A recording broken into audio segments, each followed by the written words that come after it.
the Islam that they're following today is a fake Islam. It's a false Islam. It's an Islam that leaves the words of Allah subhanahu wa ta'ala open for anybody to interpret or manipulate in a false fashion and utilize it to commit acts of terrorism or to bring to power false governments or to implement laws that serve agendas from the devil or from the shaitan. Lanatullah alayhi.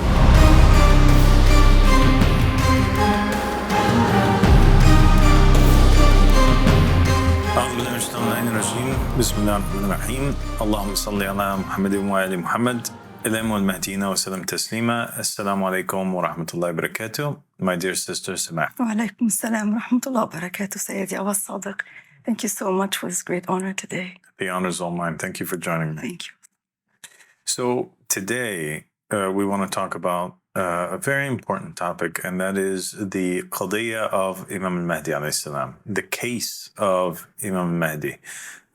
Because we are and have been for a while now coming out and speaking in the public, and we're proclaiming to the public that we are speaking on behalf of, rather we are sent by the command of the Imam of the time, Imam Al-Mahdi alayhi salam, the 12th Imam, Muhammad ibn al-Hasan al-Askari alayhi salam.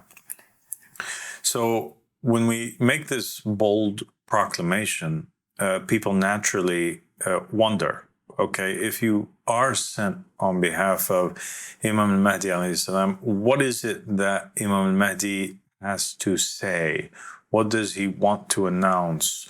What is his case? What does he want from us? What are our obligations? What makes him appear in this time? And what is it that Imam al-Mahdi is calling to?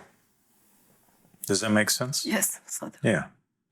And so basically, the 12th Imam, Muhammad ibn Hasan al-Askari alayhi salam, he comes forward in this particular time because the Muslims are all astray and they had broken their covenant with Allah subhanahu wa ta'ala.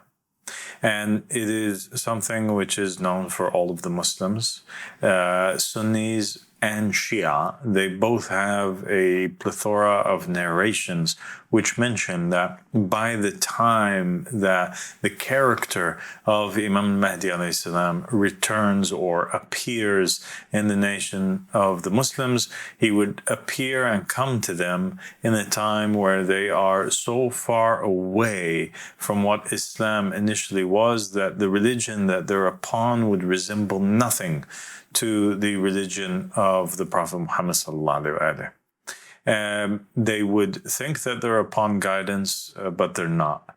They would have glamorous mosques and masjids that are decorated in fancy ways, beautiful pulpits, and they would have many followers. But the Prophet Muhammad sallallahu alaihi wasallam said that in those times they would be as numerous, as the stars in the sky, but they would be like the scum of the earth, right? Or the scum of the sea.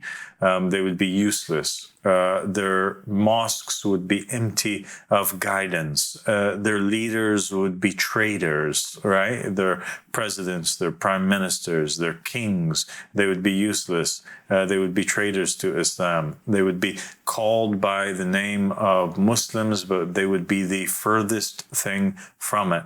Their scholars would be traitors as well. The Quran itself would be lifted from the nation of the Muslims, and nothing would remain from the Quran except for its writing, right? But its substance, it would be no longer there.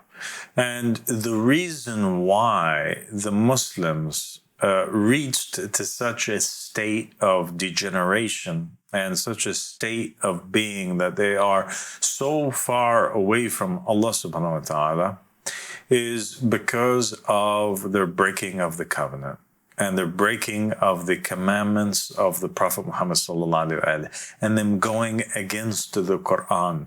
And in one particular commandment, and that was the commandment that the Prophet gave the people, and it was mentioned in the words of Allah subhanahu wa ta'ala, saying that when he said that I do not ask you, right, for payment in regards to what I have done or what I have given, but I only ask you that you show love to my kinship, right, my kinfolk, my family.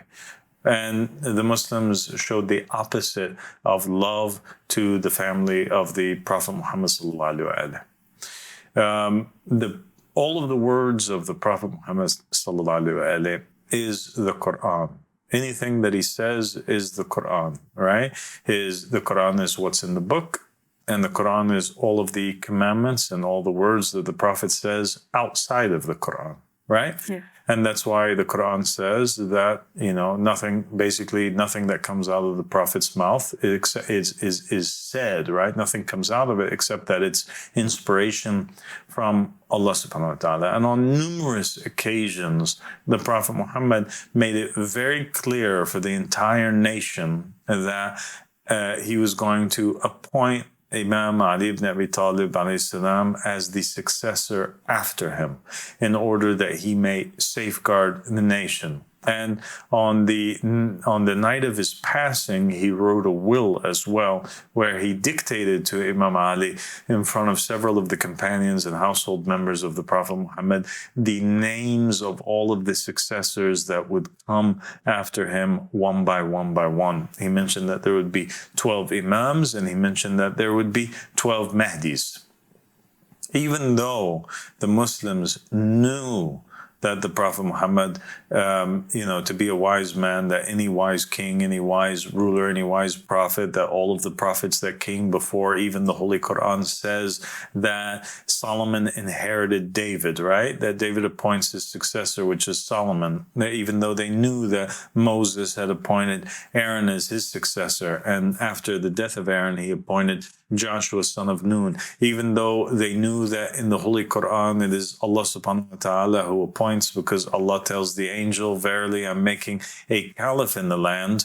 They tried to disregard this idea that the Prophet Muhammad would appoint a successor after him, even though the Prophet Muhammad at the event of Ghadir, he stands in front of 70,000 Muslims and raises the hand of Ali ibn Abi Talib in front of the entire nation. And he says, whoever I'm the master of, Ali is his master, right? And he says that right after he asks the people, he says, do you not say that I have more of a right over you than your own selves? And they say, yes, O Rasulullah. So then he says, okay, well, if I'm your master, then he's your master. Oh Allah, be a guardian to all of those who take Ali ibn Abi Talib as their guardian, right? And be an enemy to all of those whom take Ali ibn Abi Talib as an enemy. So he makes it clear that all of the powers, all of the authority, all of the rank that the Prophet Muhammad sallallahu alaihi wasallam had with the Muslims, what they owed the Prophet Muhammad, all of that now is owed to Ali ibn Abi Talib alayhi salam. They disregard that.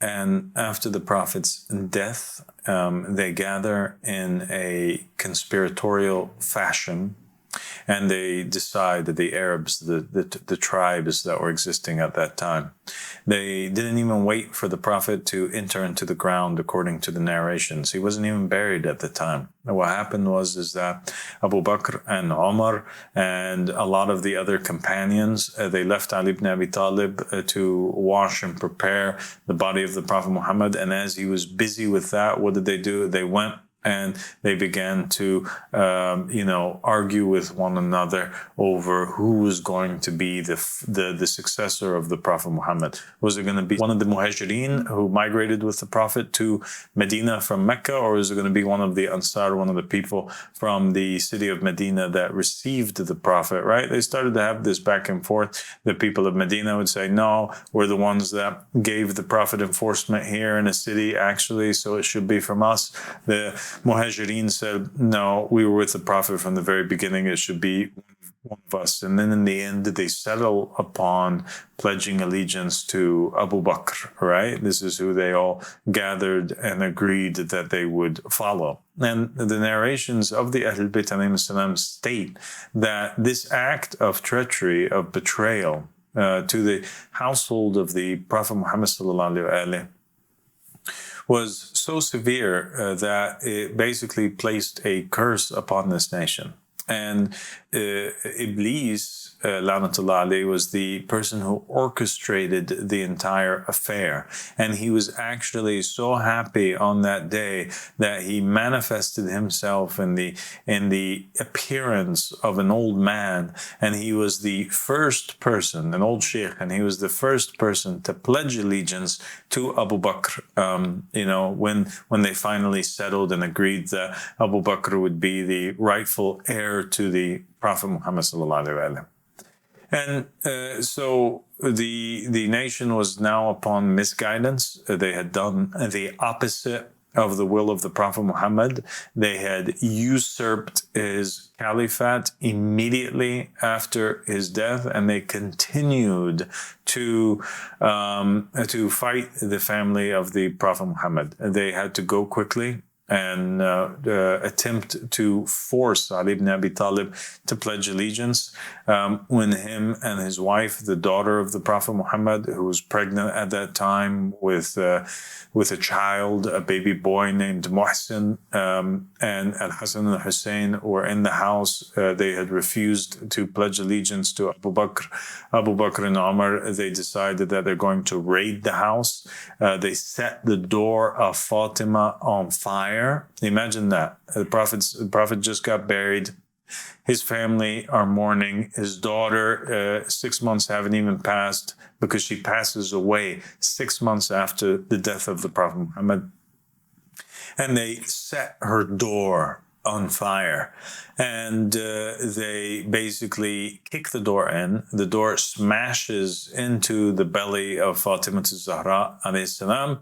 And the narrations preserve this horrible tragedy and event where basically this causes Fatima Zahra alayhi salam to bleed out. She has a miscarriage. Muhsin passes away. And the injuries that she sustained from the nails in the door piercing her body cause her to pass away within 6 months from the passing of the Prophet Muhammad. They chain up Imam Ali ibn Abi Talib. They bring him forward in front of these Arab Bedouin tribes, and they force him, right, to pledge allegiance to Abu Bakr, which he refuses to do. He keeps his hand clenched, but they force and take his hand and try to make him pledge allegiance to Abu Bakr, Lanatullah alayh. Then what happened is that they continued to oppress him. They refused to take the true version of the Quran, because now Imam Ali, he goes back to his house, he's defeated. His companions come to him.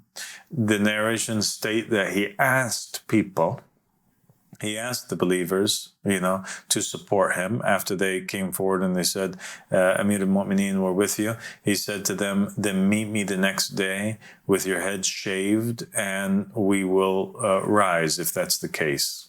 But unfortunately, the next day, none of the believers appeared. They had all been frightened to death by the new government in place, the government of Abu Bakr and Umar. And only 4 of his companions appeared on that day. Even one of them was late. And so Imam Ali alayhi salam, knowing that he had no supporters and having been commanded by the Prophet Muhammad to not lead an uprising against his oppressors after his death, unless he had 40 supporters, had no choice but to remain silent, or else they would have all been massacred and nothing of Islam would have remained, right? And so the narrations state that he remained in his home, and he began to write down over the course of the next 6 months the Quran in its entirety, right? As it came down on the Prophet Muhammad in its correct order, with accompanying with it the reason why each verse came down and all of its meanings, the tafsir, the correct tafsir of the Holy Quran as it was given to the Prophet by Gabriel alayhi salam. There's narrations that state that there was no other human being on the face of the planet that knew the interpretation of the Quran, every single verse of it, except for Imam Mahdi alayhi salam. This is what the Prophet said during his lifetime. And so in the very end, after Imam Ali compiles this entire Quran, he goes forward to Abu Bakr and Umar and tries to present it to them. And they say, no, we already have our version of the Quran. We don't need that version. And the narrations state that basically what these traitors had done is that during the time where the Prophet Muhammad was being buried, and after the oppression of Fatima al-Zahra, and while Imam Ali alayhi salam was busy writing the Quran, what these guys did is they compiled their own Quran, right? And they asked every single person from the believers, the companions, the former companions of the Prophet, to bring forward any narration that they had from the Prophet. So all the hadiths, anybody who had a hadith, he had to write it down and bring it to Abu Bakr and Umar and his companions. And any verse of the Quran, they also had to write it down and bring it. And the narrations state that Abu Bakr and Umar, they burnt all of the hadiths, all of them. Anything that was outside of the Quran, they burn it. And nothing remained from the words of the Prophet Muhammad outside of the Quran, except that which remained in the memory of the people, that which they spoke to one another. Hey, I remember the Prophet said this or that. And the reason why they did this was so that they could control the information that was left for that generation and for future generations from the Prophet Muhammad concerning his family. And they took out of the Quran, according to the narrations, all those verses that came down during the life of the Prophet Muhammad that were formerly a part of the Quran, that were condemning the actions of particular Arabs. So any verse in the Quran that mentioned an Arab by name who was living at the time of the Prophet, one of the companions, they took these verses out. And they also took out all of the verses in the Quran, right, that praised the Ahl Bayt alayhim salam by name, that praised Ali ibn Abi Talib or Fatima al-Zahra in an apparent way, or Al-Hassan and Al-Hussein. They took all those verses out so that people would not rebel against the government of Abu Bakr and Umar and want to stick to the Ahl Bayt alayhim salam. We're not making this stuff up. This is all verifiable. People can look it up themselves in the narrations that were left to us by the family of the Prophet Muhammad sallallahu alaihi wasallam. So then now you have Islam breaking down into these two sects, a sect that is called Sunni Islam, all right, or will end up being called Sunni Islam. And it's basically the people who follow these official, verifiable hadiths that were left by this council of traitors after the death of the Prophet Muhammad. And you have the Shia, right, what would end up being called the Shia Islam or Shia Muslims that disregarded these, that knew that it was a treachery that was going on. They said, we're not going to follow this nonsense. And they only followed the hadiths from the Ahl Bayt alayhim salam. The narrations from the Ahl Bayt are the ones that have told us, Fatima, Al-Hassan, Al-Hussein, Imam Ali, they told us that this is what took place during that time period after the death of the Prophet. Peace and blessings be upon him and his family. So essentially we have the friends of the Prophet saying one story, and we have the family of the Prophet saying another story. And the narrations state that the only names that they left in the Quran, they left it to kind of degrade the Prophet Muhammad. For example, they left in there, the only person out of the family of the Prophet Muhammad that they left his mention in the Quran was Abu Lahab. And they did that to kind of like degrade and prove a point that, look, the family of the Prophet themselves can be bad, don't follow them. That was the evil intention that was behind this act. So basically they chose from the Quran what serves their agenda so that people would follow them. Try to convince the people that they are right. Absolutely. So basically they fumbled the whole message, destroyed it. and they rearranged, and kind of poorly put together, because these guys didn't even memorize the whole Quran. They didn't even, there was barely any memorizers of the entire Quran. So how could they even put it together? They were, even their own narrations state, Samah. The Sunni narrations state that, like, some of the companions were like, "Oh wow, this surah used to be two times more, than larger than what it currently is. Oh, I remember that there was a verse in the Quran that used to be in there in the time of the Prophet that was called the verse of the stoning, but now it's not in there." Even Umar himself says that this was the case, that there was a verse of the stoning, or they say, "Hey, we had a verse of the Quran or parts of the Quran, but it was, I kept it underneath my bed and it was eaten by a goat or by a chicken, and it doesn't remain there anymore." So this is the type of this is the way that they dealt with the Quran. That this was the mentality that they had at that time, and the narrations from the Ahl Bayt alayhim state that true version of the Quran will never appear again until the time of the appearance of the Mahdi. Right, that the Mahdi is the one who's going to bring that true version of the Quran out, the 12th Imam, Muhammad ibn Hassan al-Askari alayhi salam. And until that time, people will be following this fake Quran, and narration after narration after narration after narration after narration from the Imams, from the Ahl Bayt alayhim salam, you'll find that there'll be a companion sitting with him, and he'll narrate a verse in a particular way, and the Imam will say, "No, that's not how it came down on Rasulullah. This is how it came down on the Messenger of Allah," and he'll recite it in a different way, right? Where the words are rearranged, or the verses are slightly rearranged, or there's additional words that are added to there that was taken out because the memory of these people were so bad, and the way that they arranged it was in a way that was not the actions of a believing people, but rather the actions of a people that were trying to steal away the caliphate from the Messenger of Allah sallallahu alaihi wasallam after his passing. It's a tragic thing which occurred, really.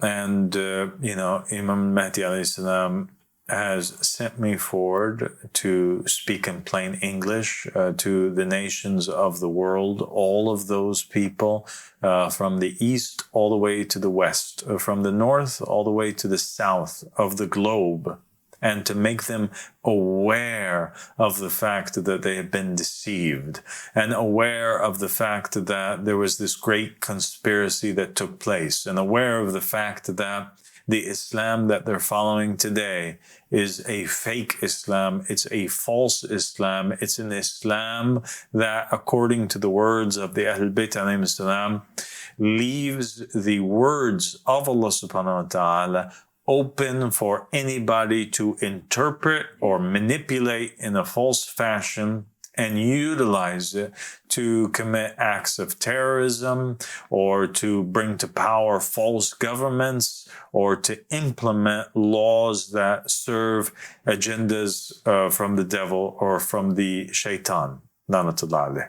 Then the great tragedy took place, and that was that after the Muslims experienced the horrible years that followed the death of the Prophet Muhammad, they became disillusioned. After having horrible years, a horrible couple of years underneath Abu Bakr, even more horrible years underneath Umar ibn al-Khattab, after now the Umar and Abu Bakr and Uthman had spread Islam through the sword, conquering and killing people all over Northern Africa and in Asia, and trying to build an empire in the name of Islam in a very ugly way. After companions had arrested companions and banished and exiled other companions that sought to speak up and tell the truth, like Abu Dharr, who was banished to the wilderness and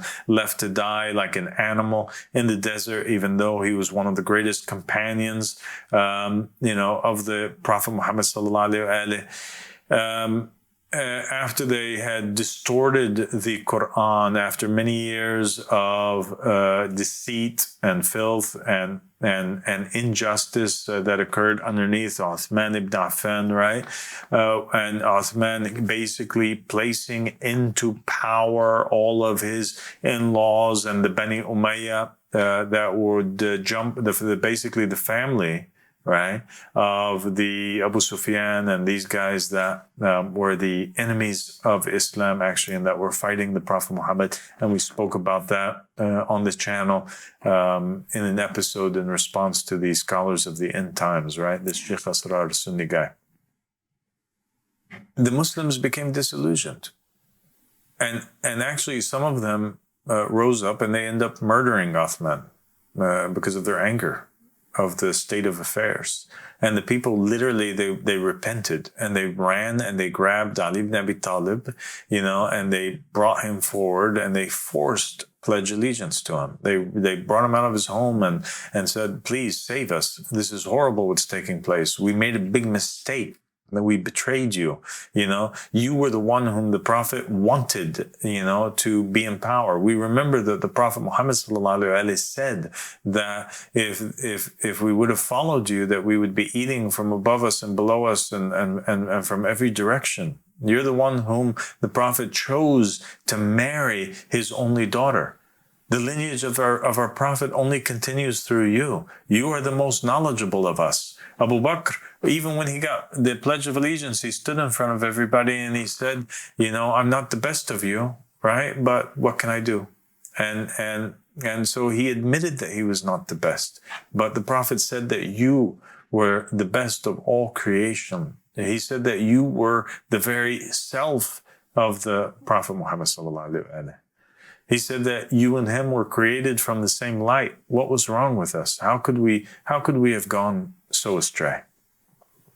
They pledged allegiance to him, and immediately after they did so, and Ali ibn Abi Talib managed to rise to power, the forces of darkness and the forces of the enemies of Islam rose against him, and they basically began to fight him. Starting with the Battle of the Camel and going onwards into endless battles against basically the Khawarij, those people that popped out of nowhere saying like, we don't accept basically any representative to rule over us. We only want God to rule over us, and we have the Quran and that's enough. And these other weird groups, and then basically the forces of the family of Abu Sufyan, the enemy of Islam. Which was now headed by Muawiyah, who had appointed himself, as a ruler of the Muslims and was hell-bent on fighting Ali ibn Abi Talib for power over the Muslim nation. The caliphate of Imam Mahdi lasts 4 years. The 4 years is filled with Muslims just attempting to kill him and destroy him and his family. Eventually they succeed. An outlaw by the name of Abdurrahman ibn Muljam, Lanatullah alayh, a filthy creature, whom upon him is the curse of God and his messenger, manages to come in, walk in on Imam Mahdi ibn Abi Talib while he's in a state of prostration, and he strikes him very hard with full power with his sword on top of the head of Amir al-Mu'mineen alayhi salam, cracking his skull open and causing him basically to die shortly afterwards. The successor who was appointed by Imam Ali in front of the entire nation was Imam al-Hassan. And Imam al-Hassan's name was also mentioned in the will of the Prophet Muhammad. And Imam al-Hassan was the grandson of the Prophet Muhammad, his first grandson. Can you imagine that? His grandson that the Prophet used to kiss and love, and who he said was one of the masters of all of the youth of paradise. Nobody gets into paradise except that Imam al-Hassan is his master. And yet this descendant of Abu Sufyan, the enemy of Islam, the descendant of Hind, the liver eater who was eating the organs of the family of the Prophet, the organs of Hamza in the middle of the battlefield like an animal, he says, no, I don't accept. I'm the real ruler. All right. And he basically orders the assassination of Imam al-Hassan in such a filthy way. He basically manages to use one of the wives of Imam al-Hassan as an agent against him, and he pays her to poison Imam al-Hassan, and he gives her promises that if you kill your husband, I will marry you to my son Yazid, Lanatullah Ali. And that's exactly what takes place. She accepts the offer. She betrays Imam al-Hassan, just like the Quran says that many of the prophets and the messengers, they had wives that were traitors. And from those wives that were traitors are, the wife of Noah and the wife of Lot. And also Muhammad sallallahu alaihi wasallam, he also had wives that were traitors. Okay, namely, two of them that are mentioned in the hadiths, very much so, and those are Hafsa and Aisha. They betrayed the Prophet Muhammad, and that's a whole nother story that we can go into, and that's why in the Quran, basically, God condemns them. And brings down these verses that speak about how their likeness is the likeness of the wife of Noah and the wife of Lot, who were told to enter into hellfire, and that God is going to replace them with better wives for the Prophet Muhammad, like the ones that are the likes of Asya, the wife of Pharaoh, who was a believer, and also Mary, the daughter of Imran, right, the mother of Jesus Christ. Anyway, that's a tale for another episode, because Muslims are very sensitive about that, and they consider that Aisha and Hafsa are extremely holy, and more holy for the Muslims than even Fatima Zahra and the grandchildren of the Prophet Muhammad sallallahu alaihi wasallam, even though nobody today prefers their wife over their grandkids. Nobody prefers their wife over their own children. This just doesn't happen, but I guess it's supposed to happen with the Prophet Muhammad. There's always these different standards that they like to apply when it fits their own agenda, and it's just weird because these two people, Aisha and Hafsa, just so happen to be the daughters of Abu Bakr and Umar. Can you believe that? So let's move back to the main story. They poison Imam al-Hassan, they get rid of him, he dies, he passes away, and Imam al-Hussein alayhi salam is now left. Imam al-Hussein ends up getting all of these letters, these pledges of allegiance to him, informing him that he needs to rise against this Yazid, all right, and this Bani Umayyah empire that is being built. And the Muslims say, if you just rise, we will form an army behind you and we will stand by your side. And this is where the great tragedy of Karbala begins. Imam al-Hussein alayhi salam receives these pledges of allegiance. There's so many that they fill an entire room this size, right? Just stacked up scrolls and pieces of paper, one on top of the other. There's so many of them from hundreds of thousands of Muslims across the empire, and especially in Iraq. And they call him and they say, come out. And basically, Imam al-Hussein alayhi salam, now it's obligatory upon him to respond. He has more than 40 supporters. He needs to go forward and respond to this call. And he takes his family members and he takes his companions, and they go out towards the land of Karbala, which is in modern-day Iraq. And they travel out there. And when they reach to the lands of Iraq, they find that, the forces of Yazid had already scared everybody, and nobody was willing to come out of their house to meet him. And they found that it was essentially a trap now. Yazid had managed to successfully bring Imam al-Hussein and his family out, and scare everybody from supporting them. And so everybody betrayed the grandson of the Prophet Muhammad sallallahu alaihi wasallam. He was left alone, and an army of Yazid surrounds him, an army of so-called Muslims whom loved Abu Bakr, loved Umar, loved Uthman, hated Ali ibn Abi Talib, fought against him, and they loved Muawiyah, son of Abu Sufyan, the enemy of Islam, and Hind, the liver eater. this army surrounds, at the command of Yazid, Imam al-Hussein alayhi salam, and they begin to kill, murder, cut off the arms and the legs and shoot with arrows the family members of the Prophet Muhammad sallallahu alaihi wasallam until they reach Imam al-Hussein alayhi salam and they decapitate him. And they cut off his head in an ISIS-styled way. And they place his head on a spear. Now, here's the point where we would like to stop at.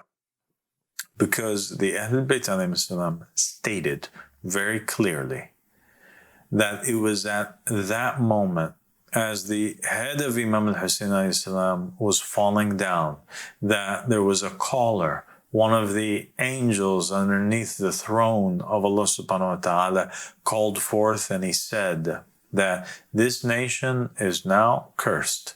This nation, may Allah subhanahu wa ta'ala not grant it success, right? To celebrate neither a fitr nor adha. That they can neither celebrate a fitr nor an adha. These are the two Eids that the Muslims have. One of them is an Eid that ends at the end of Ramadan. And the other one is an Eid that ends at the end of Hajj. Exactly.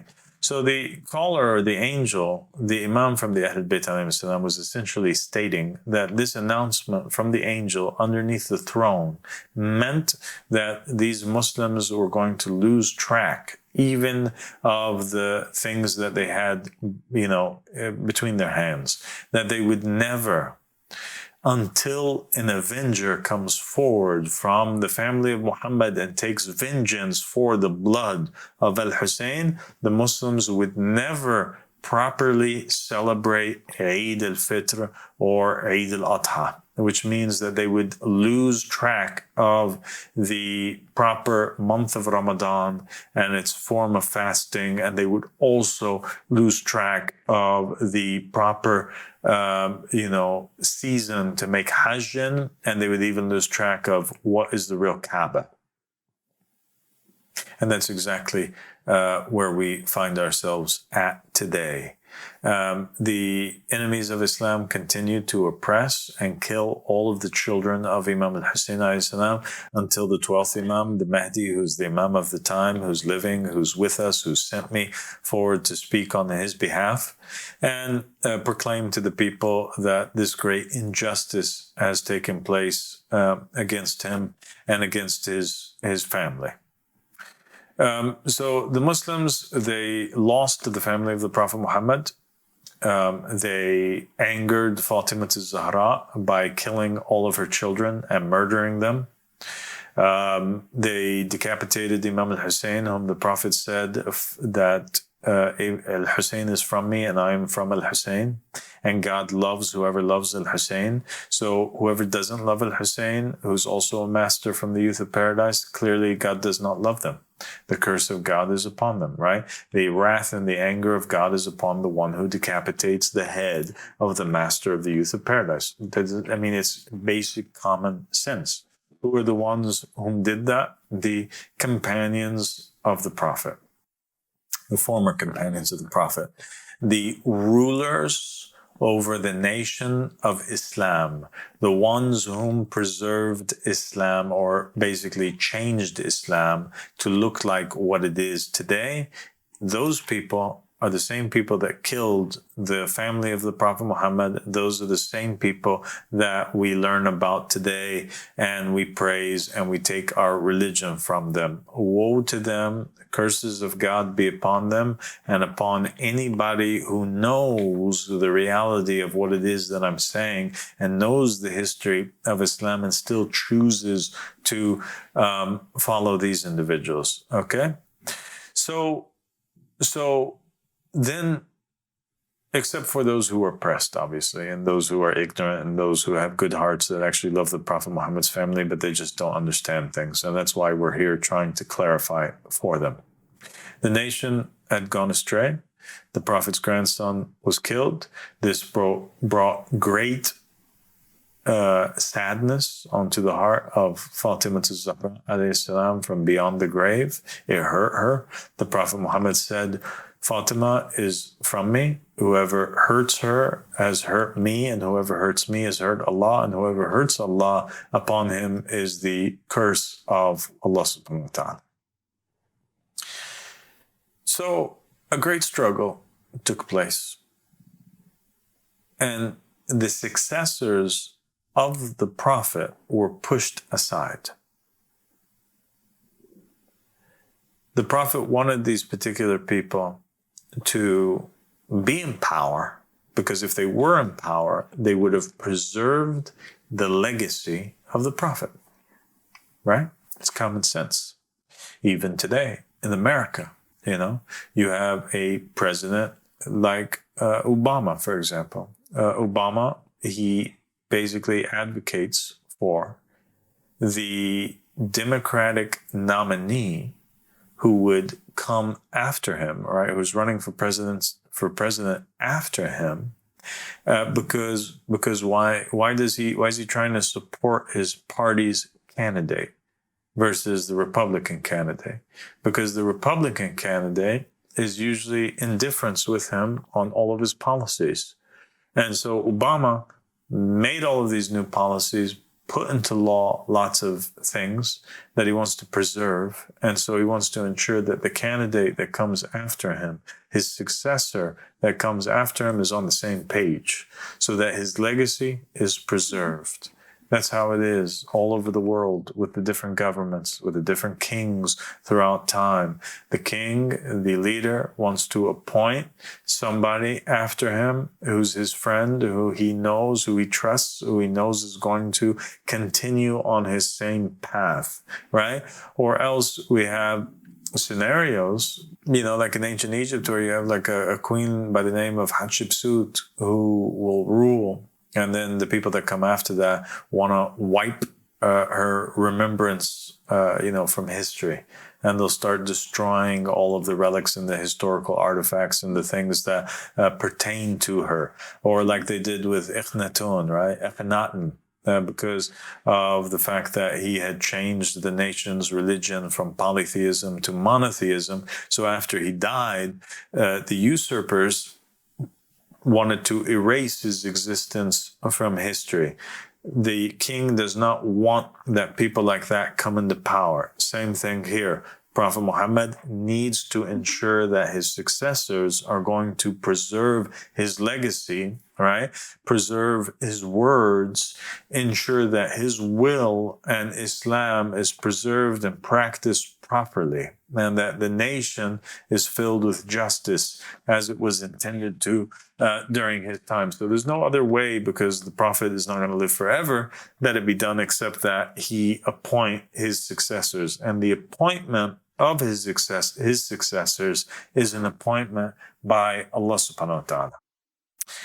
So this is the great problem here, and this is the reason why there's this schism, this difference of opinion, this breaking of the Muslim nation into two groups, because one group says, we don't need the divine appointment. We don't want any divine appointment. It's enough for us to just have the Quran and have the pillars, and the practices. We don't need this stuff. All we need to know is that God is one, and that we pray 5 times a day, and that we give zakat, and we fast the month of Ramadan, and we be good people, and we make Hajj once in our lifetime. That's enough for us. We don't need anything else.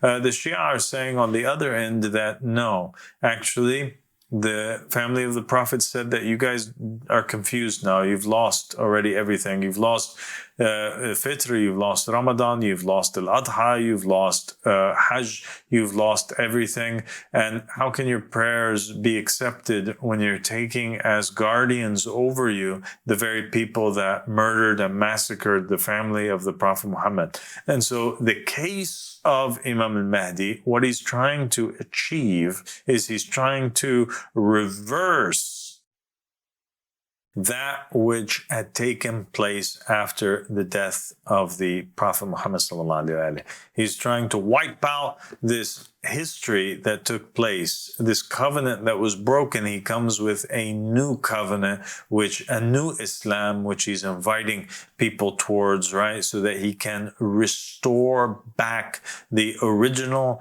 religion in its pure form that had come down on the Prophet Muhammad sallallahu alaihi wasallam. And this whole case is the case really of the supremacy of God. This idea that people in the Quran, if you follow most of them, you will be led astray. That the masses of the people, anytime you see what it is that they did in history, you'll find that they were on the wrong side of history. They were following and supporting Stalin. They were following and supporting Hitler. They don't know what it is that God chooses for them. They support Abu Bakr and Umar. They choose for themselves something which is the opposite of what God intended. That God is the one who created creation. God is the only one whom has a right to appoint a leader. God makes that very clear in the Holy Quran when he says, Inni ja'alun fil ardi khalifa. I'm going to make a caliph in the earth. So it's him that chooses, right, who the caliph is. What is a caliph? A caliph is somebody who succeeds. He's a successor of God in creation. It's his representative. The Holy Quran says that he has not sent forward a single messenger except that he should be obeyed. So the role of the prophets and the messengers that were sent throughout time was to be obeyed, to be leaders. There's no space for any other will or person to rule except for God.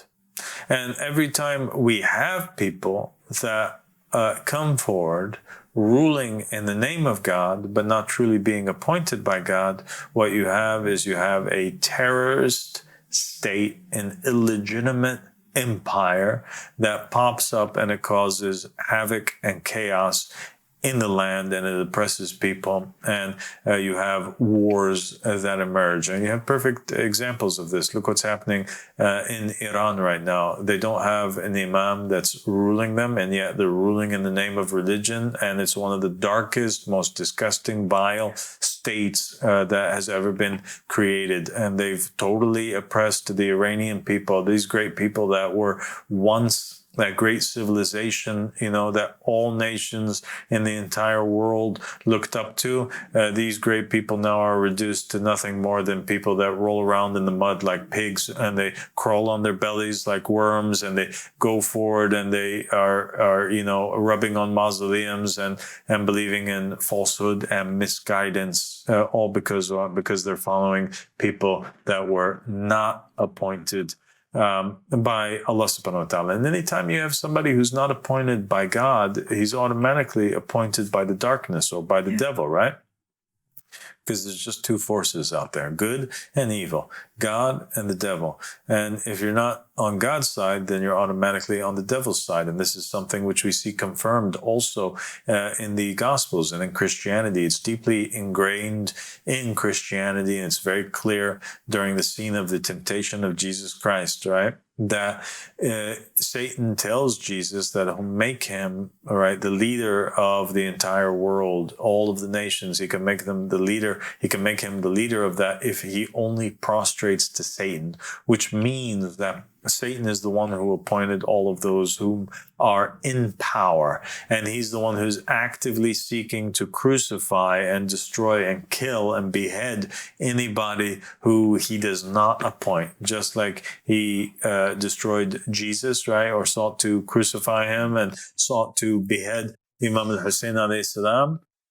He's the one who appointed Yazid, and he's the one who appointed Pontius Pilate, and he's the one who appointed, all of the false kings and tyrants that are existing on the face of the earth. And so it is the deal or the case of Imam Mahdi. It's the desire, it's the message of Imam Mahdi alayhi salam and his commandment that, all people who proclaim themselves to be with God or really want God, that the first thing that they have to do is declare themselves innocent from all of the false tyrants that are ruling in the name of religion, but they're the farthest thing from it, like the government of Iran and these false leaders that are ruling over the Muslim nations, all of them. Like Sisi in Egypt, or the family of Saud that are proclaiming themselves to be the custodians of the Kaaba and ruling in the name of Islam and using Islamic narrations and words that are twisted from the Prophet Muhammad for their own favor, saying that it's not allowed to go out on a leader. These people are all appointed by the devil. Imam Mahdi says, who's the rightful king? Who's the rightful heir over the Islamic nations? All those peoples, okay? I'm being very clear here. Islam should not be spread by the sword. But those people who are saying, we are Muslims and we just want what God wants, these people are now oppressed. Why are they oppressed? Because they have people that are appointed by the devil, false leaders, false rulers, that are over them, that are scaring them to death, that they cannot protest to the government. Why? Because if they protest, then they're going to be angering Allah subhanahu wa ta'ala. So religious pressure is being applied to the Iranian people and the Muslims in Saudi Arabia and the so-called country of Saudi Arabia. I mean, the country is called after the name of a family. Isn't it ridiculous? Not even, it has the Kaaba in it. It's not called, Muhammad's Arabia. It's called Saudi Arabia. And the people are okay with that, but that's fine. And these false leaders that are calling themselves the Prince of the Believers, like this king of Morocco, and other than them, the peoples that are under them, they don't like them, and they are oppressed under them, and they want to get out from under them, but they're told that they can't, because if they do, they'd be going out against the Caliph, and the person who goes out against the Caliph is an outsider. They're a Khawarij, they're a Murtad, they're an apostate, and they're going to end up in hellfire. So these people are scared. They're terrorized by religious, it's religious terrorism, really, is what it is. They're using fear. Huh? They're using fear. They're using fear to control people. And so Imam Mahdi, what does he want to do? He wants to free the people from that by letting them know that all of these people have no authority. They're all from the devil. They've all broken the covenant. All of the Muslim nation right now, they have no obligation. There is no Muslim nation, and there hasn't been a Muslim nation, and there hasn't been a Muslim rule since the time that they beheaded Imam al-Hussein, rather since the time that Amir al-Mu'mineen was in power and the people were fighting him, and they sided in the end with the family of Abu Sufyan. Imam al-Mahdi says that this concept of the supremacy of God is there in Judaism and Christianity. So don't let these other nations also try to fool you and tell you that, even the nations that don't believe in the Prophet Muhammad sallallahu alaihi wasallam, don't let them fool you or try to tell you that the answer lies in, in democracy or in any other form of government or rule. These nations that proclaim themselves to be Jews or Christians, if you look into their Bibles, if you look into their Torah, if you look into their religions, if you ask their scholars, you will know that the rule of God and his appointment of the prophets and the messengers, just like he appointed Adam, just like he appointed David and Solomon, just like he appointed Saul, and just like he appointed Samuel and the messengers, just like he appointed Moses and Aaron and Joshua and the judges that ruled, just like he appointed Jesus Christ as the Messiah. The people don't get a choice in that. God is the one whom appoints without taking their opinion, right? And he's the one who appoints the ruler, and the ruler is the shepherd whom is supposed to lead the people to that which God desires. Aba Al-Sadiq, the Muslims always believe, and they say that when Imam Mahdi comes, he will unite all the religions and it will become one religion, which is Islam. And when we think about it, that's exactly what you were saying, because how will he unite all religions under one religion, Islam, which is the supremacy of Allah, which is, as you just said now, it's in all religions. So all the religions, Jews, Christians, the Muslims, they all believe actually in the supremacy of Allah subhanahu wa ta'ala. And this is how Imam Mahdi will join all religions together back to Allah subhanahu wa ta'ala, which was always the case. Yeah. Which God... Imam Mahdi alayhi salam, he upholds the religion of his forefather, Muhammad sallallahu alayhi wa sallam, and people have freedom of religion, and nobody can force anybody to believe into anything, right? They believe in anything. Muhammad sallallahu alayhi wa sallam, the Mahdi, the 12th Imam, the son of Al-Hasan al-Askari alayhi salam, has not come to spread Islam by the sword or force any people of any country or any nation, right, to follow him.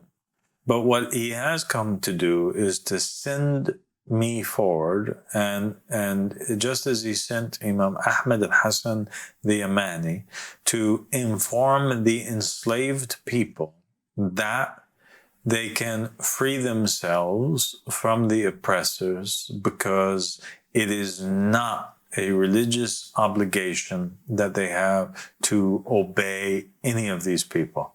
And eventually, this message, this truth, this awakening that's going to take place, all right, in this call, this dawah, the people from the east to the west, from the north to the south, they're beginning to wake up, and they're going to wake up more and more, and they're going to realize that the words that are coming out of my mouth are coming from Allah subhanahu wa ta'ala, and are coming indeed from the 12th Imam, and that the 12th Imam would never come with anything else other than this message, because this message is what makes sense, and it's clear, and it's there. Just like the Ahlul Bayt alayhim salam. They said, you know, well, one day Imam Al-Sadiq was speaking to Al-Mufaddal ibn Umar, and he was mentioning to him that there would be a day where there would be many banners all raised in the name of Islam. And Mufaddal ibn Umar, he cries, he says, oh my God, what a great fitna, what are we going to do in that day? You know, how am I going to be able to distinguish the truth? Imam Al-Sadiq says, our matter is clearer than the sun in the middle of the day. There's nothing clearer than the sun. The same thing here. Of course, Imam al-Mahdi's case is the supremacy of Allah subhanahu wa ta'ala. Of course, the people whom are existing in the times that lead up to Imam al-Mahdi alayhi salam are appointed by the devil, and they are oppressors, and that's confirmed by every single narration that's in the hands of the Muslims today. They're all there. Sunni narrations, Shia narrations that speak about Muslims and the state of Islam in the end times and in the times leading up to that.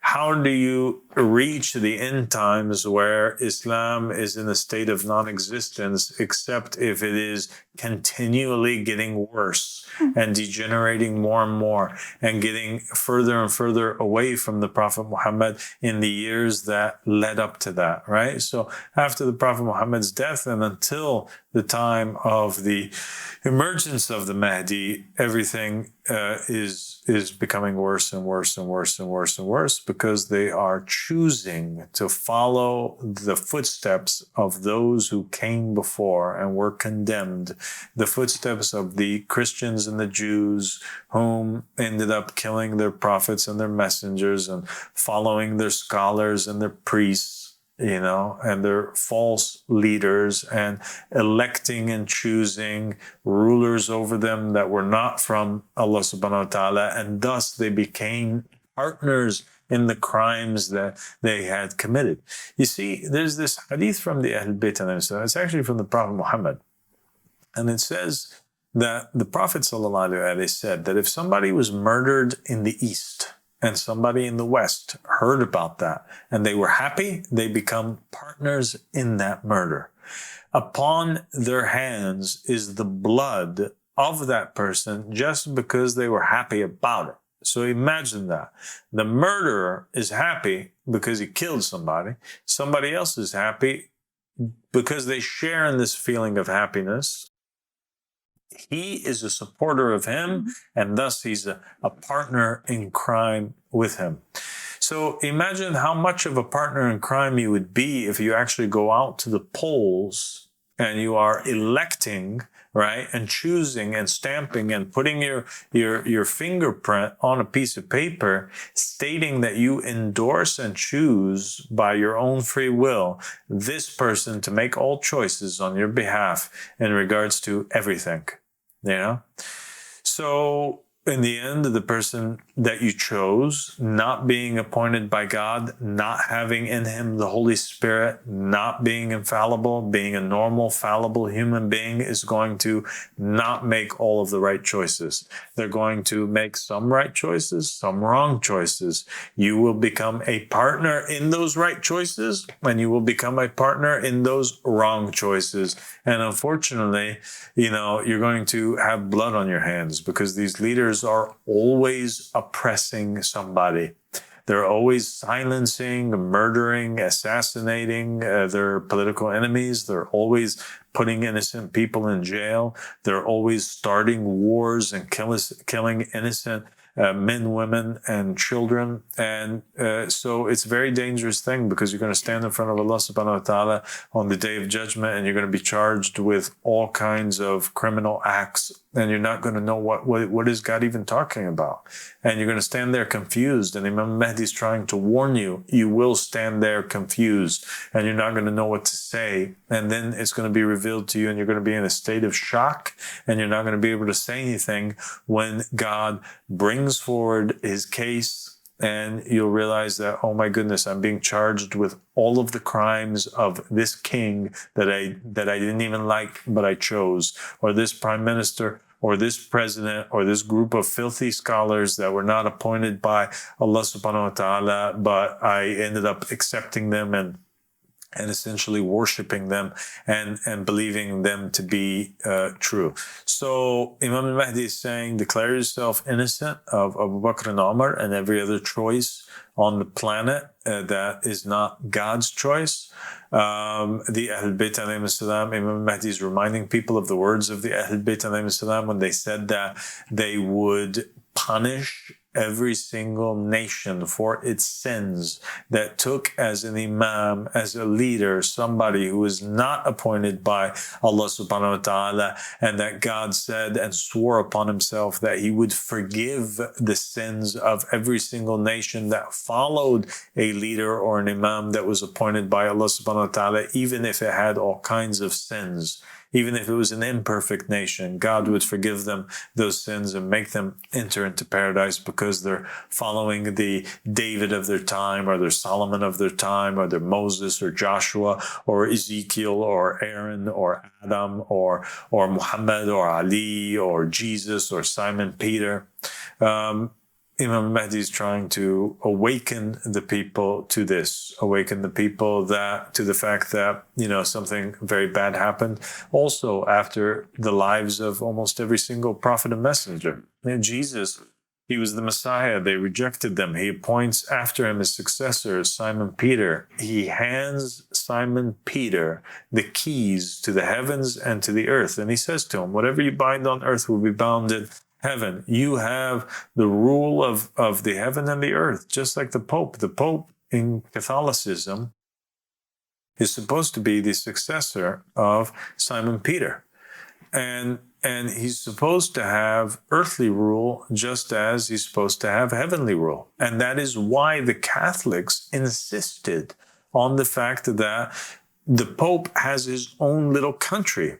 Before, he was ruling all of the Christians, but they managed to lead a coup d'etat against him at some point, and they basically took all his land away, because the rulers at that time thought that the Pope was illegitimate, that he was a fake Pope. He's not the real successor of Simon Peter. So they took all of the land away from him, and they gave him this little area now in Italy, which is called the Vatican. It's its own country, and he's the head of state of it. Why? Because the Christians recognize that they have in their very faith this concept of the supremacy of God, that you cannot rule over the Pope, that the Pope has to be a king, he has to be a ruler. The person whom God appoints has to be a ruler, or else what is the point of him being sent. And so they realized that this great contradiction could not be solved except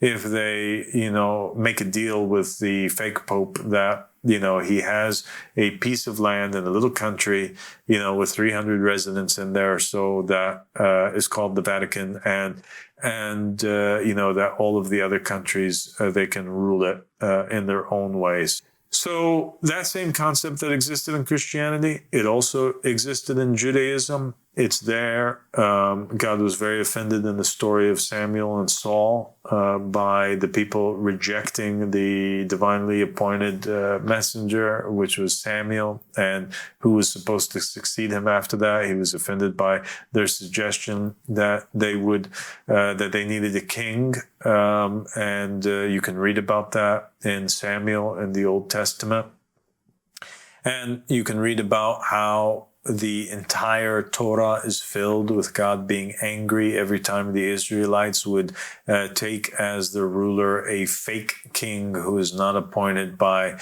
God. And every time that fake king would end up leading them to worship idols of gold and silver and golden calves and false gods. So, Imam Al-Mahdi alayhi salam, he's here, in short, to awaken the people, to lead an intellectual, spiritual revolution on the planet at this moment in time by awakening the people first in their hearts to the fact that they have been deceived and that they are not upon any religion, and that the covenant that God had with the Jews broken, with the Christians broken, and now with the Muslims is broken. And so if you want to be on God's good side, if you want to be one of those people that are going to go to paradise, then you have to, unfortunately, take Imam al-Mahdi alayhi salam as your Imam. Okay, as your guide. You have to take him, because whoever, the Prophet says, dies and doesn't know the Imam of his time has died the death of ignorance. So the only way to salvation is to believe in the Imam of your time and to take him as the rightful heir to the Prophet Muhammad sallallahu alaihi wasallam. What does that mean? That means exactly this. If the Prophet was alive today, what would he be for you? Whatever he would be for you, that is exactly what Imam al-Mahdi, Muhammad ibn Hassan al-Askari alayhi salam, is supposed to be for you today. Those who take Imam al-Mahdi as the Prophet Muhammad sallallahu alaihi, then they will be saved. And those who deny him or take with him other people as imams, such as Khamenei or Sistani or the Grand Mufti of Al-Azhar or the King of Morocco, etc., these people are committing polytheism. Monotheism is to follow and worship God. And the hadith of the Ahl Bayt alayhim salam said that there are so many people that are committing polytheism in the world today. How, Samah? Because they are worshiping their scholars. The companion said, "Oh, what are you talking about? Nobody worships scholars." And the Imam Al-Sadiq alayhi salam and the Imams from the Ahl Bayt, they clarified that worshiping somebody is by obedience to that somebody. They clarified and said that the verse in the Quran that says that they worshipped their rabbis and their priests was not talking about the fact that any Christian or Jew took a rabbi or took a priest and actually considered them to be Allah subhanahu wa ta'ala, the one God who's invisible to all, but rather it's because they worshipped them through obeying them in all matters pertaining to religion, and thus these scholars caused them to basically made for them halal the haram and made for them haram the halal.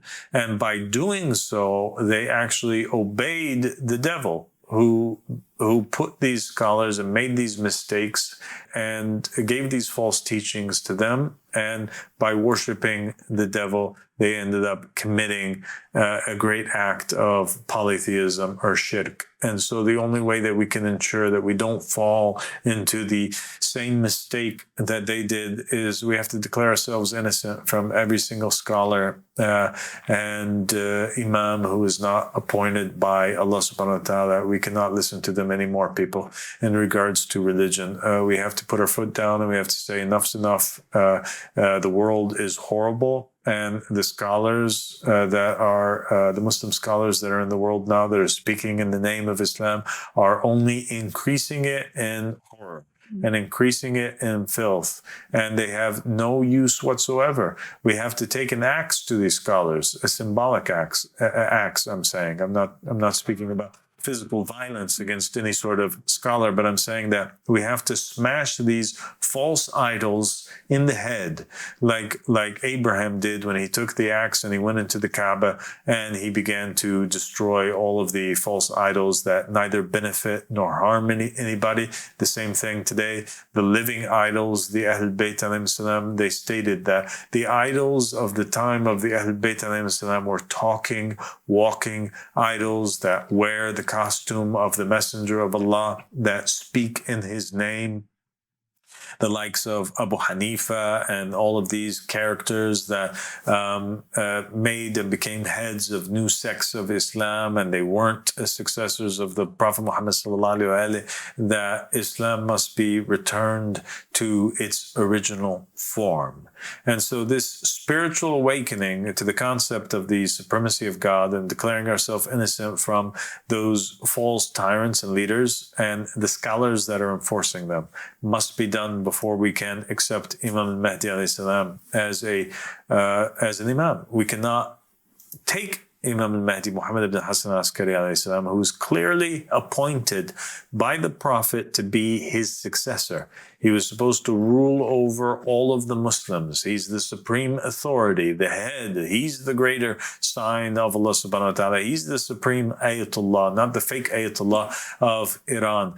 The real Ayatollah, the supreme leader, Imam Mahdi, Muhammad ibn Hassan al-Askari alayhi salam, may our souls be ransomed for him, is the rightful heir to the Prophet Muhammad that we cannot take as our king and our guide and the successor to our messenger, and at the same time elect all of these fake political parties and elect and obey all of these fake scholars of Islam. We have to declare ourselves innocent of them and only hold on to Imam al-Mahdi alayhi salam. And once we do that, Imam al-Mahdi alayhi salam is going to guide us into the rest of the truth. He's going to teach us and tell us about the halal and the haram. But we can't listen to him about the halal and the haram and also listen to the scholars about the halal and the haram. So we have to cut the ties with the scholars and we have to only listen to Imam al-Mahdi. Once we do that, we become real monotheists and we are upon the covenant of God with his messenger. And we are led in the end into paradise and we gain, the pleasure of God and his messenger. So Imam al-Mahdi alayhi salam, he has appeared. And as you know, he appeared in 2015. And he has sent me forward, and he's gathered and is gathering companions from all over the world, those people whom their fitrah is correct, whom their loyalty and their hearts is to Muhammad and the family of Muhammad. He's gathering them, and they are coming together, and a new covenant is taking place, and a new people of God is being created, and a new beautiful form of Islam is being propagated, the true form of Islam that will leave no other fake, ugly, terrorist, evil, misguided form of Islam any room to stay on the face of the planet. So Inshallah, we'll stop there because that is a summary, a very long summary of the case of Imam Mahdi alayhi salam and what he is calling towards. And inshallah, in future episodes, we can talk about more and more of what it is that Imam Mahdi alayhi salam is calling towards in terms of jurisprudence and law and our obligations and knowledge and things that he's teaching us and morals and manners and the light that he has that he's propagating. Thank you so much for bearing with me this entire time, Samah. I hope I didn't talk too much or bore you in anything, and I hope that I was successful in delivering this great thing that I was entrusted with from the 12th Imam. And I have a special greetings from the 12th Imam to all of the believers out there who believe in this call, Imam Al-Mahdi Muhammad ibn Hassan al-Askari alayhi salam, as well as Imam Ahmed al-Hassan the Yamani. They send their peace and their salams upon all of the believers. And this is a glad tidings from Allah subhanahu wa ta'ala to them. And Alhamdulillah Rabbil Alameen. Thank you so much, Aba Al-Sadiq, for this amazing episode. And inshallah, every person would lighten his heart will see the truth, because as you said, it's common sense and it's really like bright like the sunlight, this call. God bless you, Samah. Assalamu alaikum. Wa alaikum salam.